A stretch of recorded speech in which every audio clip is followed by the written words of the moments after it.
আল্লাহ সুবহানাহু ওয়া তাআলা দুই ব্যক্তিকে দেখে হাসেন। তাদের ভিতরে এক ব্যক্তি হলেন তিনি যিনি প্রচন্ড শীতের রাতে আরামের বিছানা ছেড়ে দিয়ে শরীরে থাকা লেপ কম্বল ইত্যাদির উষ্ণতাকে উপেক্ষা করে ঝেড়ে ফেলে দিয়ে উঠে দাঁড়িয়ে যান এবং ওযু করে নামাজ শুরু করেন। এই ব্যক্তিকে দেখে আল্লাহ সুবহানাহু ওয়া তাআলা হাসেন এবং তার ফেরেশতাদেরকে বলেন, মা হামালা আবদি আলা মা সানা, কিসের আশায় আমার বান্দা এত কষ্ট করছে?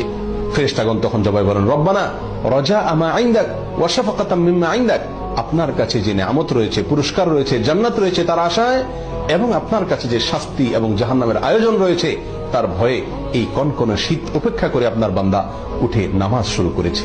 তখন আল্লাহ তাআলা ফেরেশতাদেরকে লক্ষ্য করে বলেন, ক্বাদ আতাইতুহু মা রাজা ওয়া আমানতুহু মিম্মা খাফ, তোমরা জেনে রাখো আমার বান্দা আমার কাছে যা আশা করেছে আমি তাকে তা দান করলাম, আর যে আযাব থেকে জাহান্নাম থেকে বাঁচার জন্য যার ভয়ে সে এমনটি করেছে আমি তা থেকেও তাকে নিরাপদ ঘোষণা করলাম।